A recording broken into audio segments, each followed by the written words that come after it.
Hey guys, welcome to the Lunge and Lift podcast. Today we have hopefully an exciting episode for you all about movement efficiency. It's something that gets talked about a lot, particularly with regard to performance in the sporting side of fitness.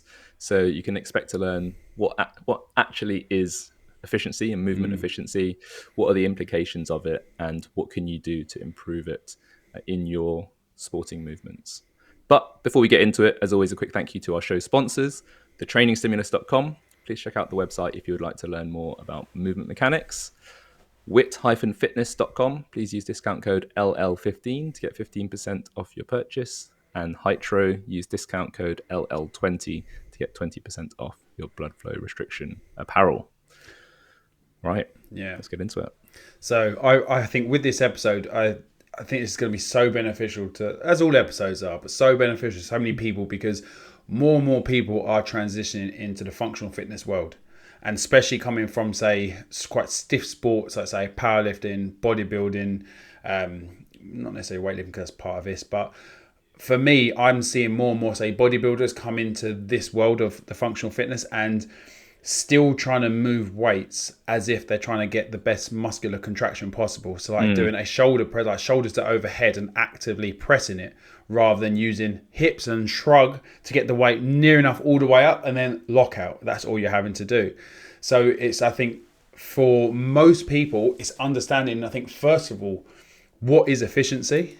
Because efficiency for a bodybuilder to, say, do a shoulder press is to get as much tension in that muscle so it can grow as much as possible. That is its efficiency. So when we then go into this functional fitness world, why is it so different?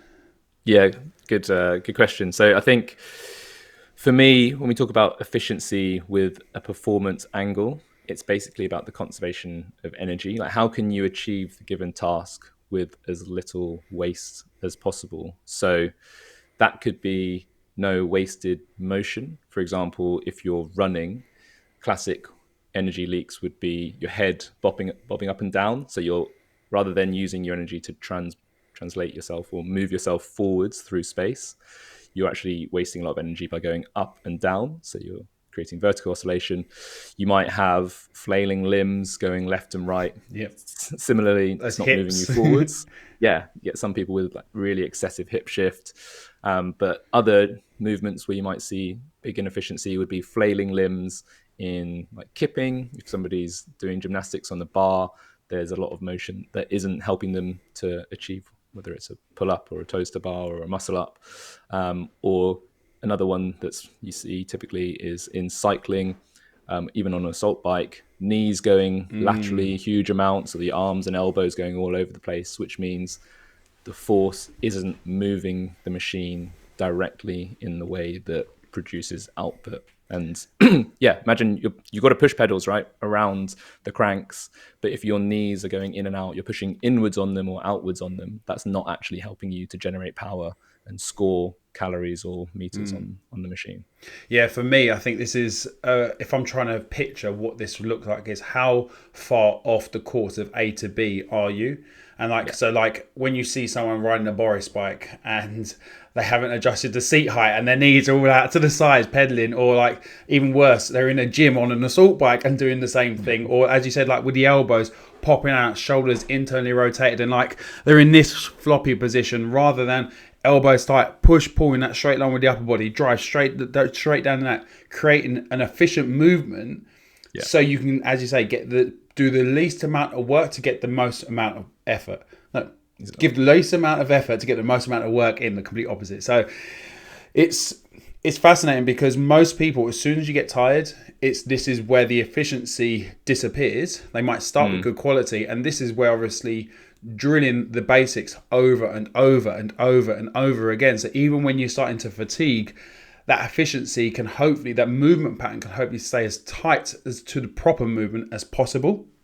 Yeah, I think that's another key thing to consider is the work allocation across the body. So in ideal technique, the most efficiency generally comes from using the biggest, strongest muscles and the most favorable leverage within the body so that you're playing to your strengths. And like classic examples would be in squatting and deadlifting, making sure that you use your glutes and your legs rather than the smaller muscles of, say, the upper back and, all the things that people aren't looking to maximally stimulate. You want the biggest, strongest muscles doing the biggest chunks of work.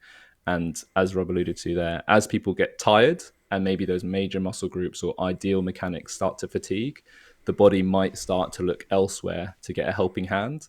And this can be the start of a bad habit where rather than using, well, bench pressing is a classic example. If your chest gets tired and you start to use your shoulders or lots of tricep or even like arching your back or trying to use your hips somehow to get a tiny bit of help, for a 1 rep max once, that's fine. But over time, if that becomes your default pattern and you start not using your chest as much as you would want for a bench press, then you're starting to actually lose efficiency because you're now no longer playing to the strengths of your body by using the biggest, strongest muscles for the hardest, heaviest work.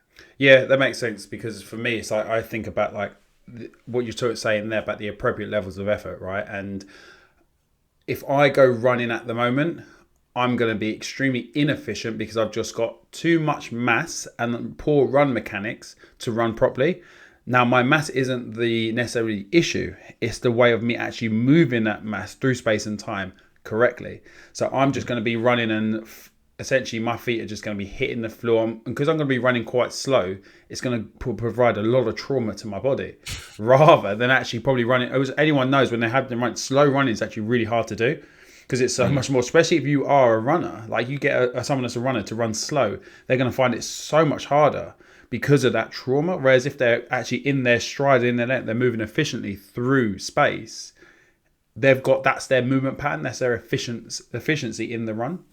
Exactly. So I think the explanation for that is around using all the forces of physics to make it easier for yourself. So using speed and momentum and the less energetically demanding components of movement, a good runner will be able to use a lot more elastic recoil from their muscles rather than energy intensive contractions. So this is why like tenderness work is really beneficial. So plyometrics and stuff like that give you much better energy return. So for every foot strike to the floor, a really efficient runner will get propulsion without expending as much energy as somebody like Rob's describing about himself there, because he hasn't been running very much very recently. He's going to be using a lot more of his muscular system than his tendinous system to create the same amount of propulsion.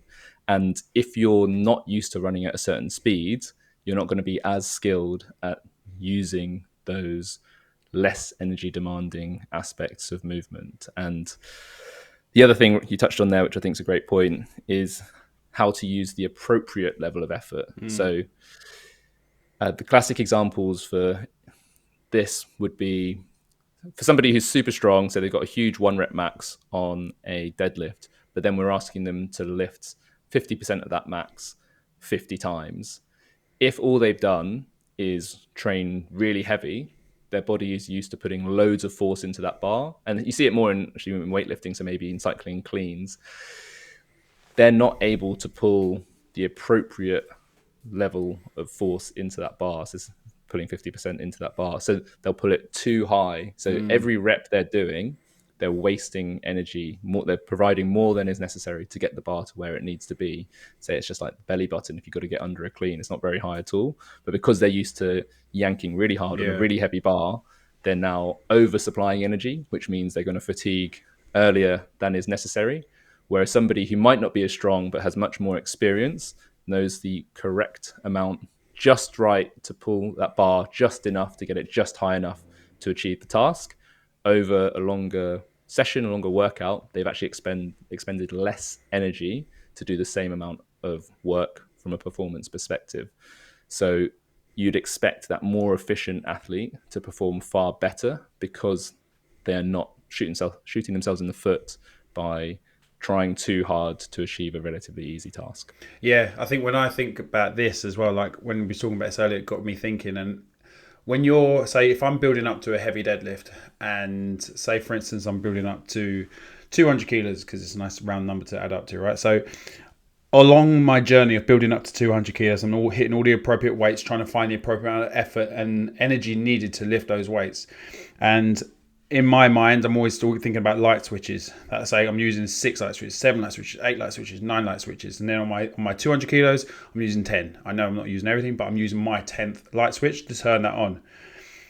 If I do a back down at 50%, I've still got 10 light switches on. So I lift that 100 kilos and it flies up, and you're laughing about it. It's just like, why is this so light? It's because I was using 200 kilos worth of light switches to lift 100, which if I did that for reps, and this is when you realize the first rep feels light, but you do 5 reps at 100 kilos, it starts to get tiring, because then you're trying to find how many light switches to use in that, like those 5 reps. And you're like, by the end of it, you're like, fuck, that's heavy. And it's fascinating, because I think anyone that's done a back down set of, say, like a heavy single or whatever to like a 50% drop, that first rep, it's entertaining, because you're just trying to find how efficient you need to be to lift that task.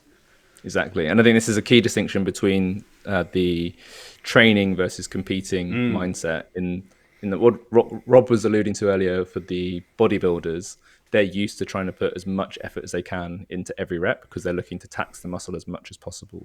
But when we switch our focus to performance, we're actually trying to make everything as easy as possible. So if we're cycling that 100 kilo barbell, we actually want to achieve the rep in the most economical way possible, which means using as little energy as possible. So we want it to feel easy, and we want to be able to do as many of them as we can. So just enough to lift the bar is way better than oversupplying, ripping it off the floor and wasting energy. Because at the end of the day, you've both achieved 1 rep, but one of you has expended a lot more effort than the other, which will catch up with you later on in the session.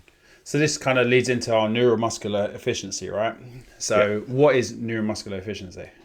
So the easiest way to think about neuromuscular efficiency is the connection between the brain, nervous system, and muscles.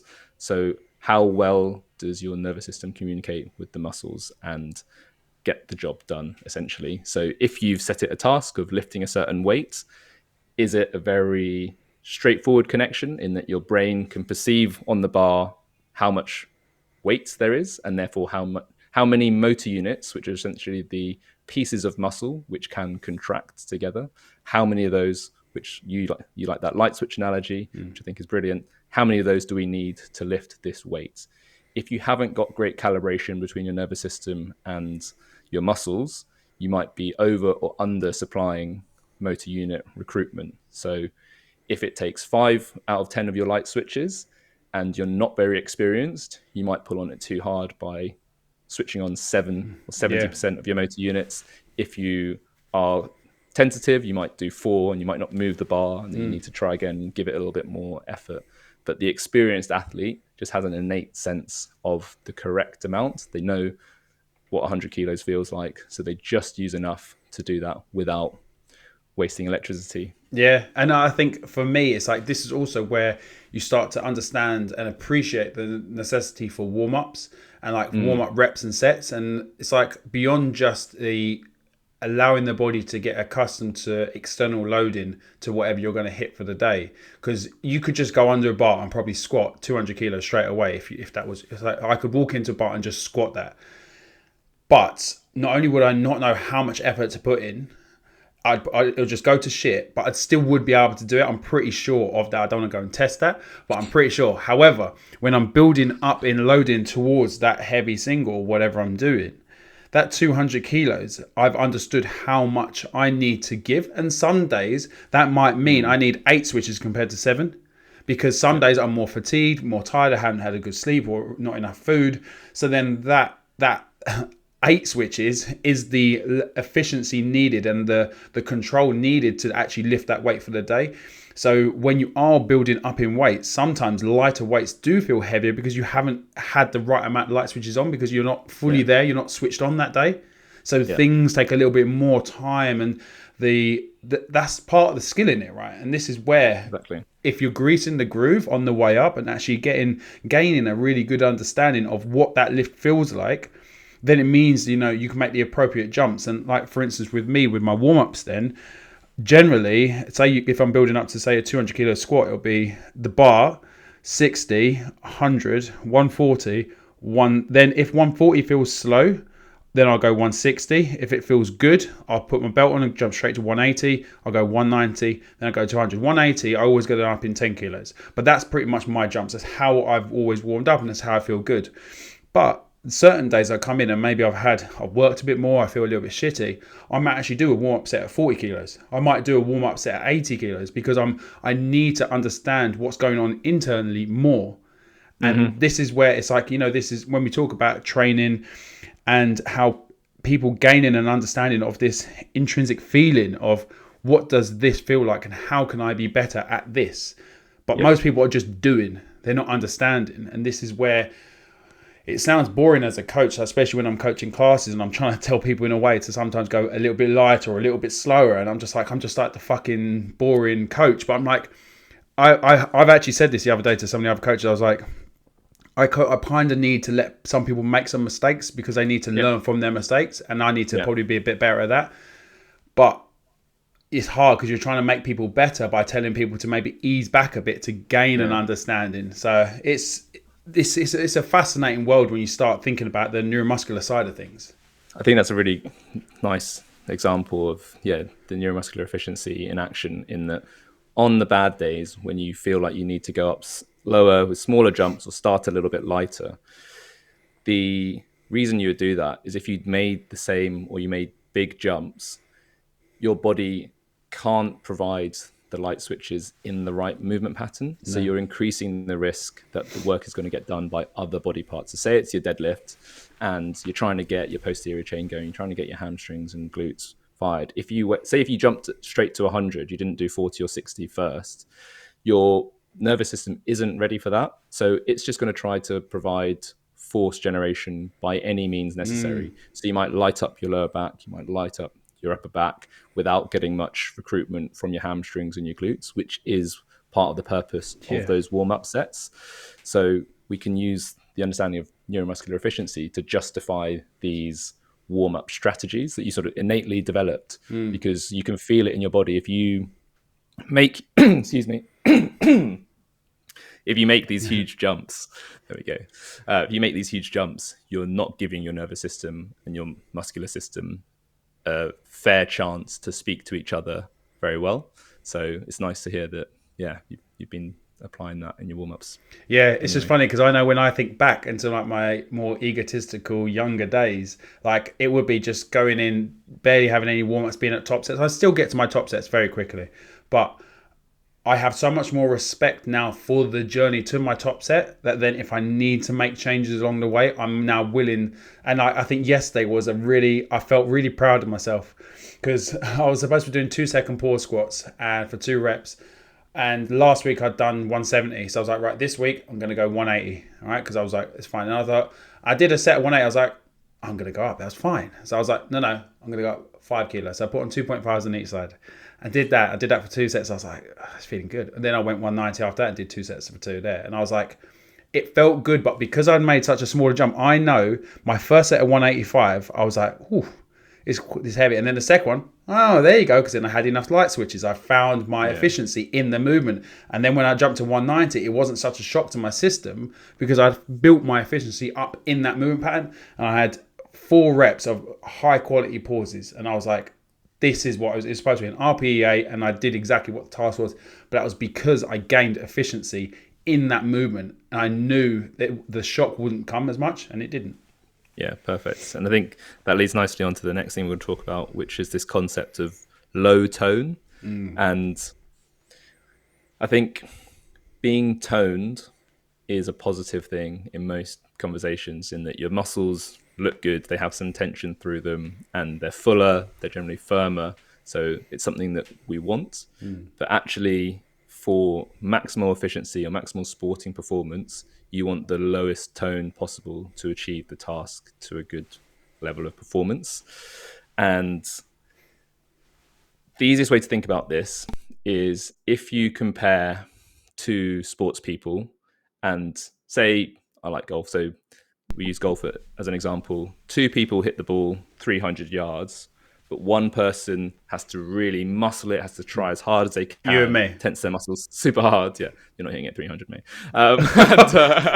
Fucking, I'm going to go and see. challenge. And the other person is super relaxed, fluid, whippy, and uses much less energy. Who would you rather be, and who do you think is the better golfer out of those two examples?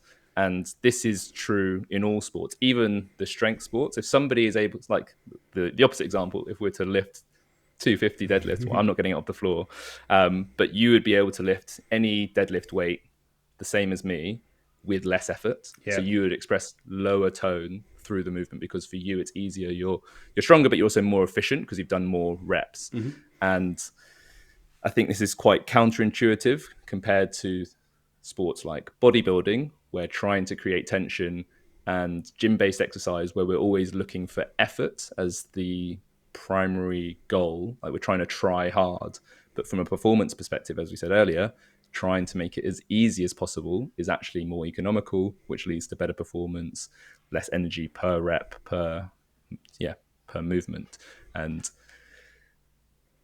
the downside of excess tension is essentially that you're fighting yourself. So if you are contracting all your muscles at the same time, because your muscles are located all around your joints, in some direction, you're going to be resisting the motion. So if you're trying to contract your bicep and your tricep at the same time, you're going to make it much tougher to flex or extend the elbow than if you relaxed one and just moved in one direction.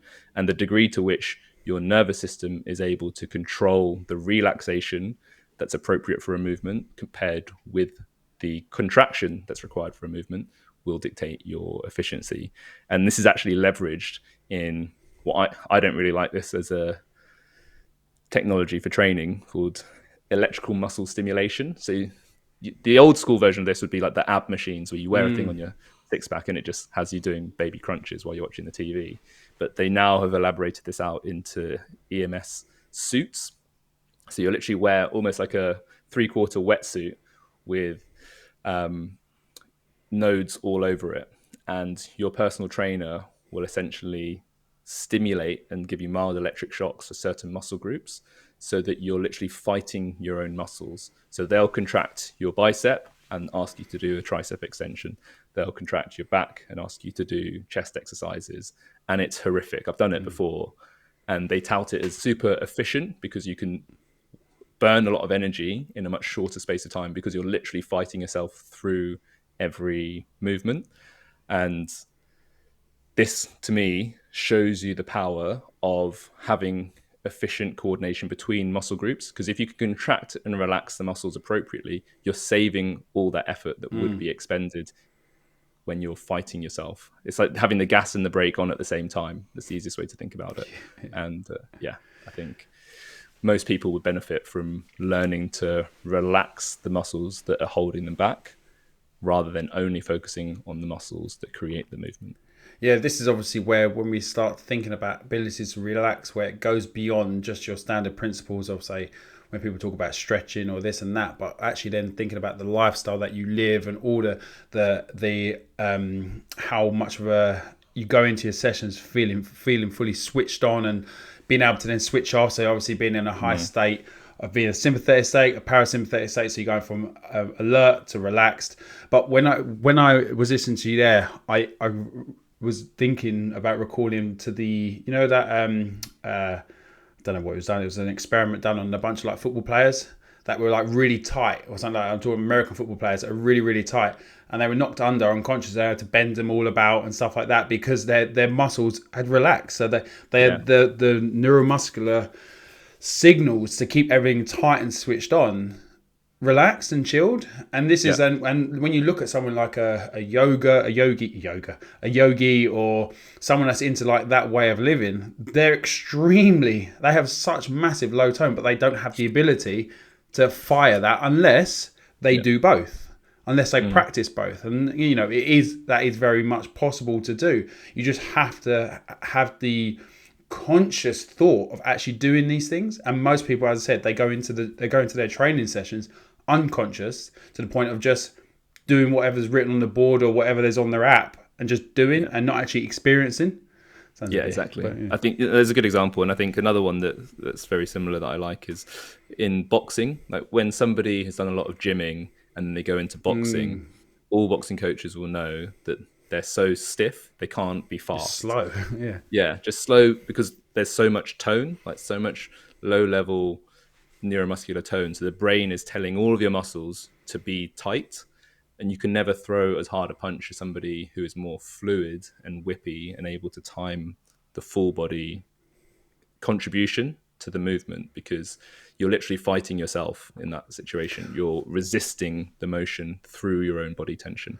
Would that be why heavyweight boxing is so much slower than lightweight boxing?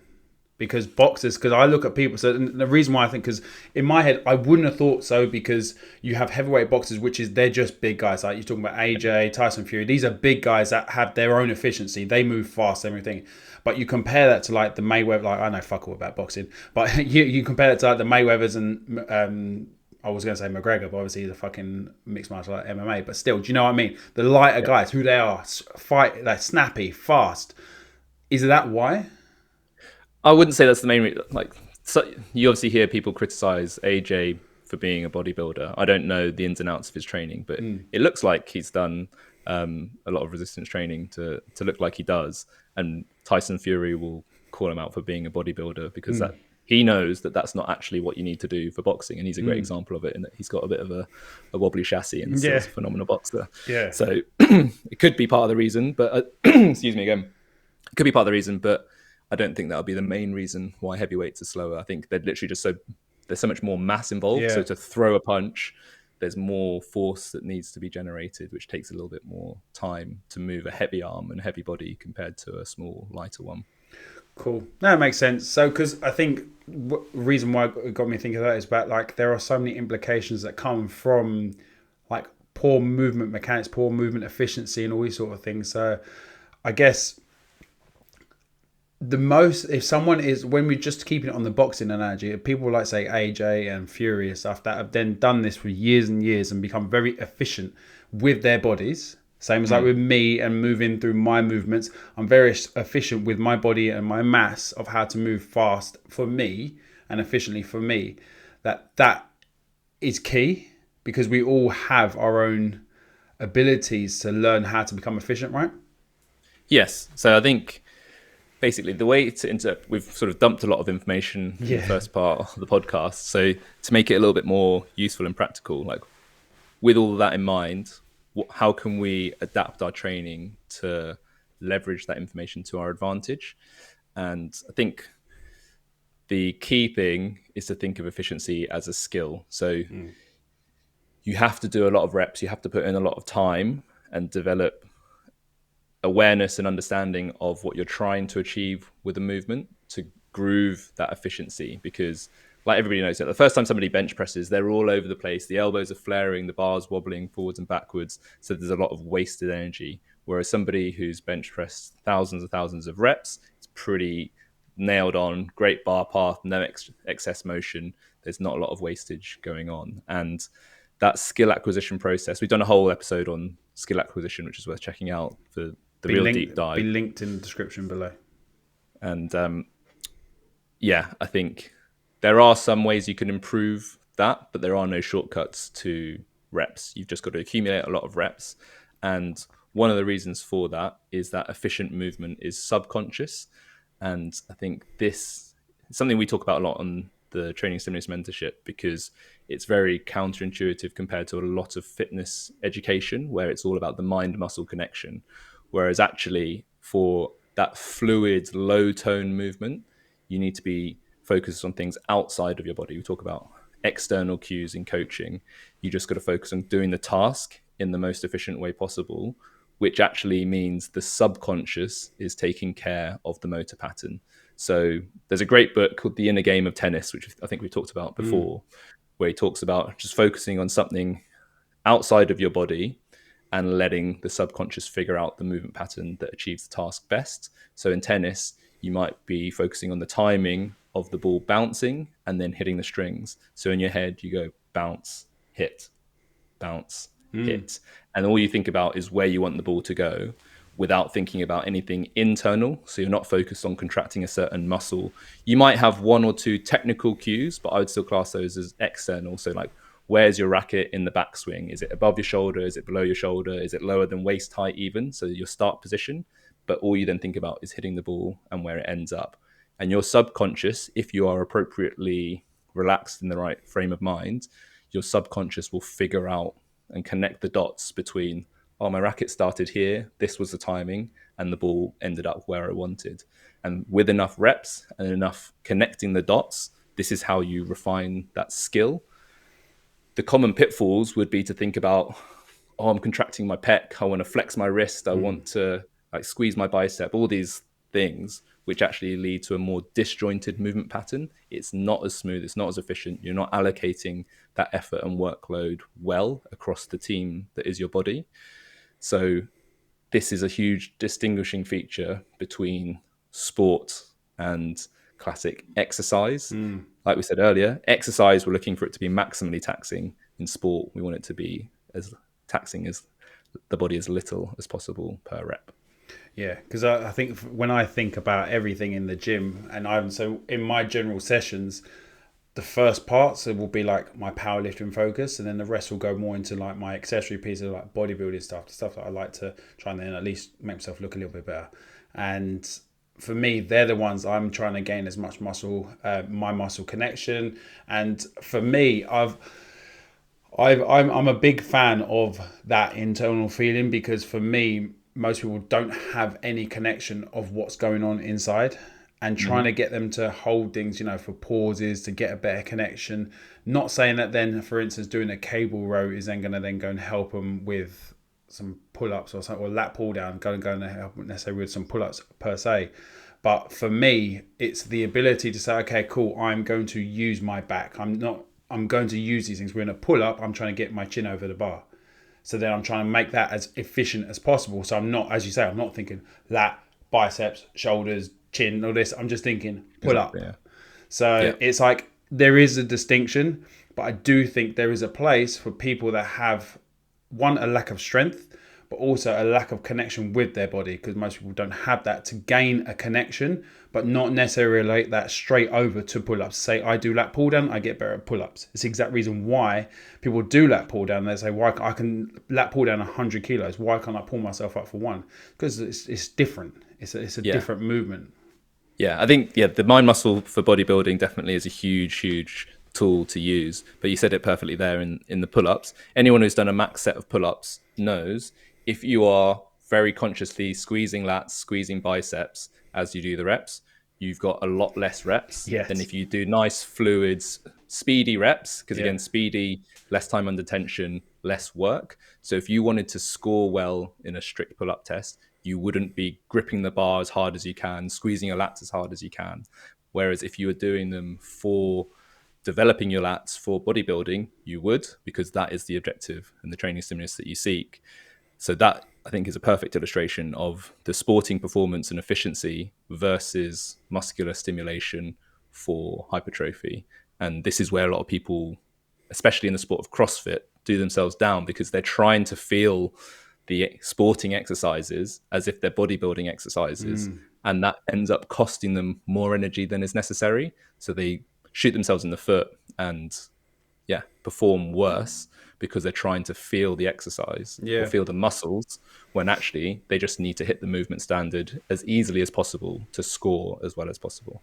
Yeah, and I think, I'd like to hear your thoughts on this, but it's in like, for me, I'd say why I would like, say, for instance, the ability to squeeze the muscles and stuff, say doing a pull-up as an example, in a non-efficient way, just building up then like tendon strength, tissue tolerance, all that lot. So because I'm putting so much emphasis on certain positions that I'm causing excess stress, that could then potentially then help me. So then when I am becoming more efficient at the movement, so doing more of a performance-based pull-up rather than a contraction-based pull-up, that will help me in not an indirect way, in a direct way, but not necessarily to be better at pull-ups, but maybe to endure them for more. Is that what your thoughts are? Yeah.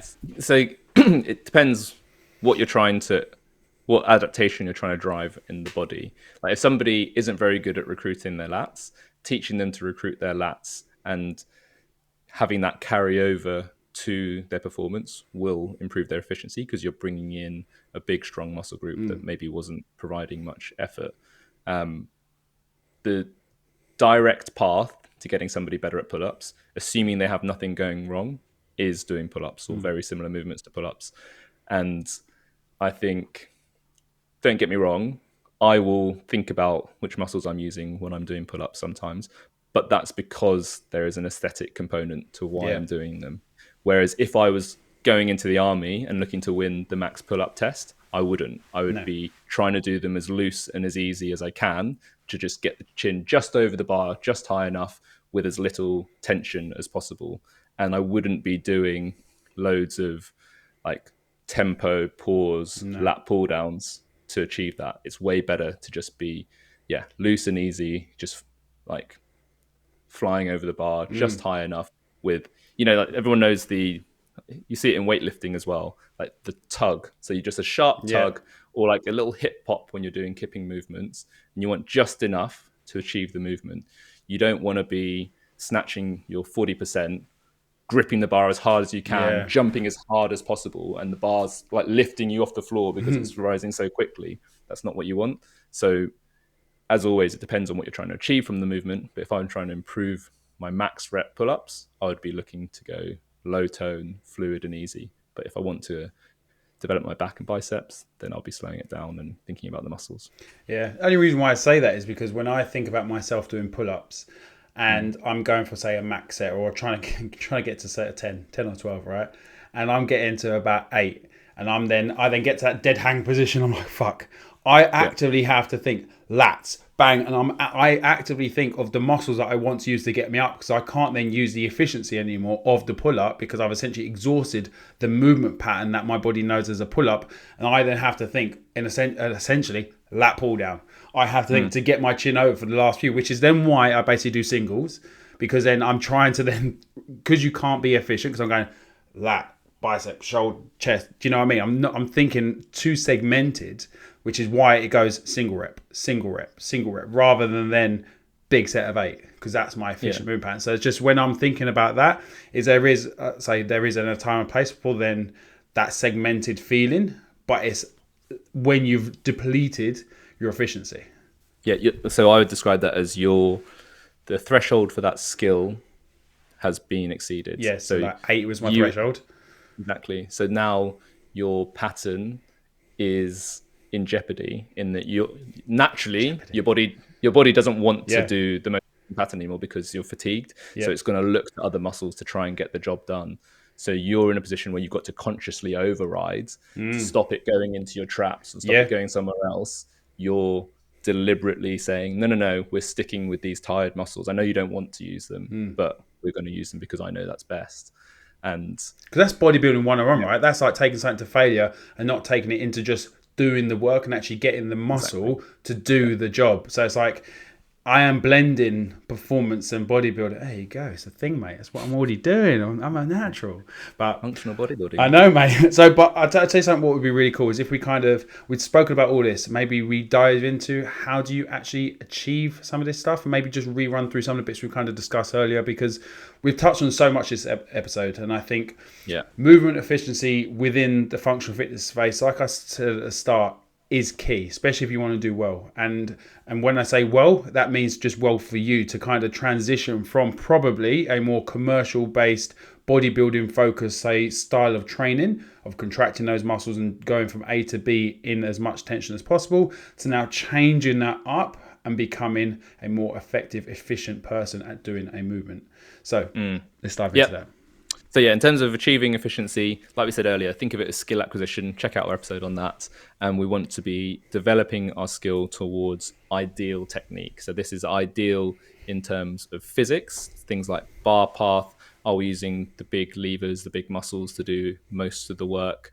And also from a sporting context, like depending on your sport, there are going to be techniques that are more or less efficient. But generally, we want to be using as many joints as possible, so making a movement as compound as we can, because the more joints we use for a movement, the more muscles we're able to recruit. So think of something like, forehand in tennis or a golf swing.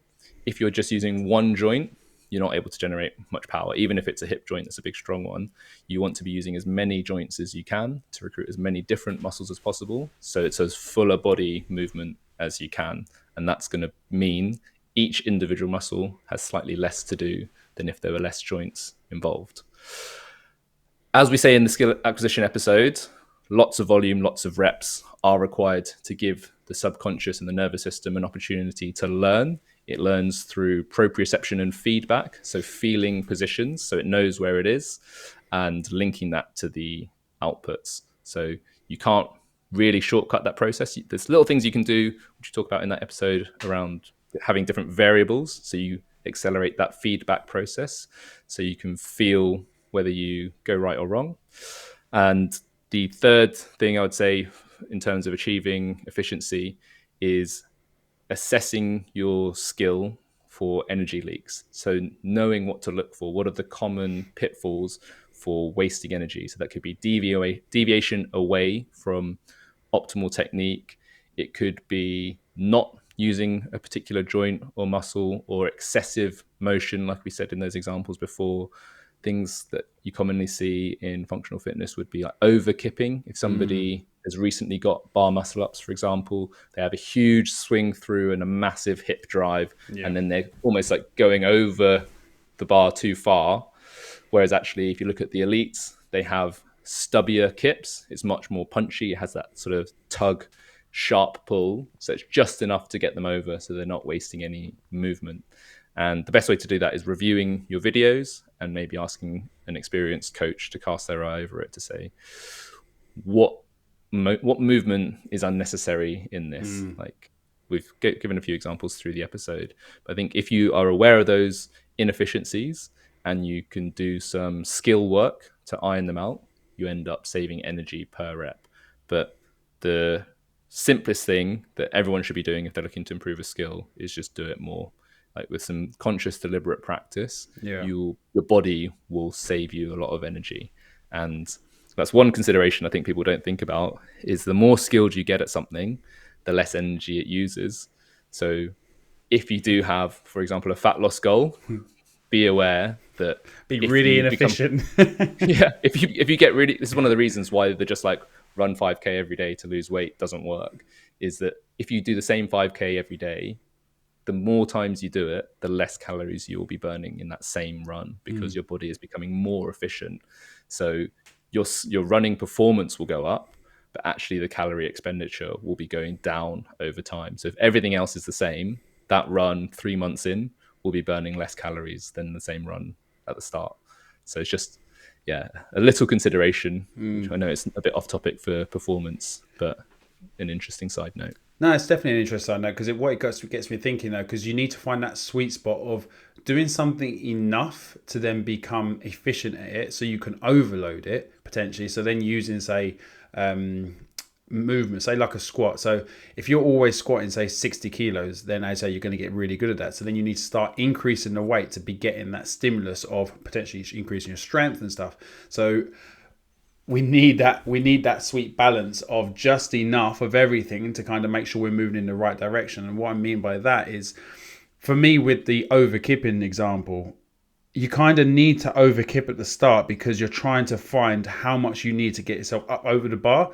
So overkipping, having a massive arch, probably bring your hips way too far back, all these positions that are probably not optimal and efficient are okay, as long as when you do have that review, you understand that what you're trying to get to and how to get there, what Ash said there. And for me, it's that the conscious thought of, right, this is wrong, this is right, I need to do this to change that, rather than always doing the overkip and thinking it's going to correct itself, because it won't. You have to have, as you said, that conscious behavior of making the certain changes create change. So it's like, for me, it's like, I love this, because this is something where I'm quite passionate about. And I didn't realize how much I am, because this is a lot of stuff that not only for myself, but what I do say to all my clients and anyone that I tell, is trying to build that efficiency, whether it's for bodybuilding or whether it's for, say, functional fitness. So you've inspired me, mate, through this episode of how much I actually like this shit. There you go, mate. So, Mr. Efficient. Yeah, so Yeah. yeah, love it. So we really hope you enjoyed this episode. And if you are getting into the world of functional fitness, this is maybe some takeaways that you want to be thinking about. And if you want to know a bit more, obviously you can message Ash or myself and we can dive into a bit deeper there. Or if you're already in the world of functional fitness or in sport and you're thinking, God, there's actually some bits here that I can get involved in and change how I do things, then get them in and let us know how you've got on and maybe thoughts that have maybe changed for you to improve your performance. So as always, thank you very much for your time. We really do appreciate you guys every single week. It's a growing audience and we appreciate every single one of you. So thank you very much and we'll see you next week. Thanks, guys.